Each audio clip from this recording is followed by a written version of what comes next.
Hi there, my name is Victoria Bowler, and today we are looking at one way to add more musical interest and musical independence for your students in your elementary general music classroom. And that one simple way is by adding a Bordun. Now, if you're like many teachers, this is a word that you might have heard before or read about before without having a super clear understanding of what it is. And if that's the case, you are not alone. Today we'll look at 4 different types of Borduns that you can try in your elementary music classroom. So let's jump in.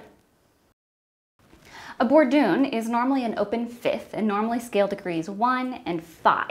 And it's played continuously throughout the entire piece, like an ostinato drone. Borduns are a really beautiful way for students to begin adding more texture to pieces, even from a really young age. They really fill out the arrangement and they make a piece feel a lot more solid and grounded. And that's really the point of a Bordun. It's the sense of this grounded harmonic foundation, because we have this tonic on the strong beats throughout the entire duration of the song.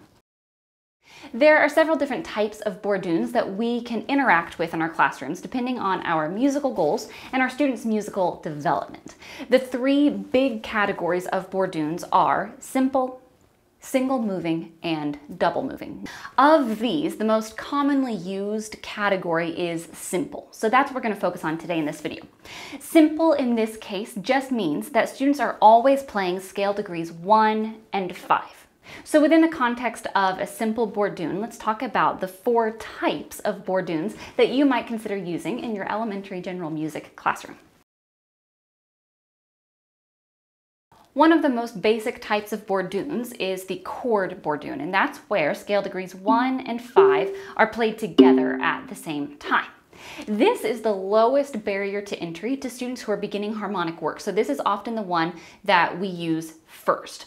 I normally just ask students to play a steady beat on do and so without introducing the name Bordun. And if do and so are not conscious musical vocabulary yet, I'll just ask them to play a steady beat on their big C and big G, big G, or whatever tonic and dominant are in that particular scale. So here's a Chord Bordun with peas porridge hot.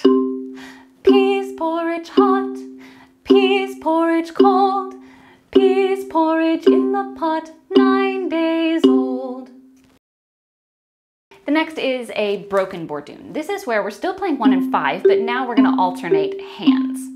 When I have students do this, I ask them to make their hands take turns. But the important thing is that they're going to start with the left hand or the biggest bar. Here's peas porridge hot again. Peas porridge hot, peas porridge cold, peas porridge in the pot, 9 days old. The next is a level Bordun. This is a Bordun that is still, like all simple Borduns, we're going to still be on 1 and 5, but we're going to change registers. Now, that change in registers, that change in levels, might be octaves on the same instrument, or it could be 2 different instruments taking turns. And when we do this in the classroom, I ask students to start on the low side, the big do and so, and then float their mallets up to that top pair.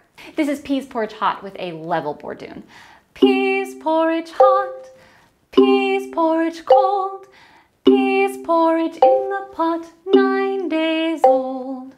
Now, obviously that is peas porridge hot with a level Bordun on the same instrument. But if I were to play this on 2 different instruments, my part might look like this. Peas porridge hot, peas porridge cold, peas porridge in the pot, 9 days old. And I'm leaving space for that other instrument to play that part. The last category of Bordun is an arpeggiated Bordun or a crossover Bordun. And it's called a crossover because the left hand literally crosses over to play that top tonic pitch. This one is a favorite for upper elementary. They like to call it the fancy one, and it absolutely looks and sounds very sophisticated, so it's fun to do. Here's peas porridge hot with a crossover or arpeggiated Bordun. Peas porridge hot, peas porridge cold, peas porridge in the Since Borduns make such a big impact musically, we use them a lot.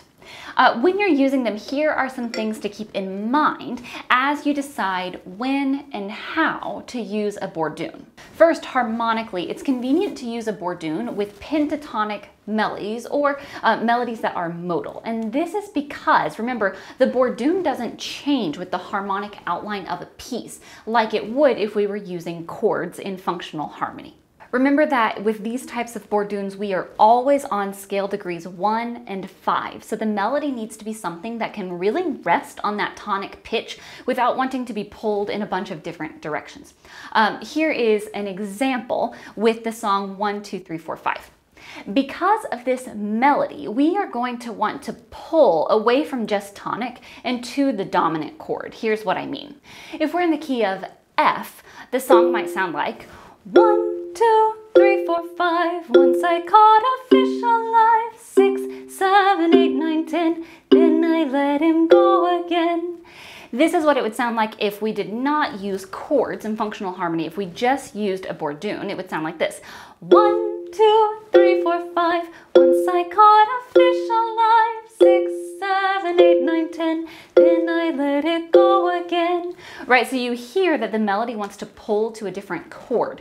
This melody is not modal, this melody is not pentatonic, and so it's not a great candidate for a Bordun. We'd be better off using chords and chord changes so that we can really show that functional harmony that the melody implies. Now, a quick aside here, with all rules everywhere, the point is that you are informed to make creative decisions in your classroom. It doesn't mean that you're never allowed to have dissonance for any reason.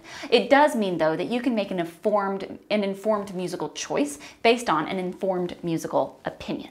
There are absolutely times that I've used a Bordun with a melody that doesn't quite fit and that wouldn't have been approved in my levels training. But in the real world, if we want some dissonance, we can add it in our classrooms if we want. Next, rhythmically, Borduns are really simple. Remember, the purpose of the Bordun is to make the piece feel really solid and grounded, right? So rhythmically, this is not the time to add a bunch of interest. This is the time to keep things really simple, and the simpler, the better. Most of the time, if you are not sure what rhythm to use, a steady beat is absolutely preferable to something with a bunch of combinations of long and short sounds. So if you're not sure what to do, steady beat is best. And then along those same lines, we want to make sure that the Bordun falls on the strong beats of the meter. So the downbeat for sure, and then we're probably going to want to highlight a secondary strong beat depending on our meter. So when are students ready to work with a Bordun? Probably pretty soon in their musical development, maybe around first grade or so, especially if you start with something like a simple chord Bordun. Now, there are things that we can do before moving on to instruments to help students be successful when they first try this out, and that's what we're going to talk about in the next video. Today we have talked about why Borduns are such a great idea to add in your elementary music classroom for adding texture and a sense of stability to your musical works. We've also looked at several different types of Borduns and some guidelines for using them in your own classroom. In the next video, we'll look at some steps for scaffolding these Borduns so that students are set up for success and that the process stays fun and playful and musical the whole time. So until that next video, thank you so much for watching and happy teaching.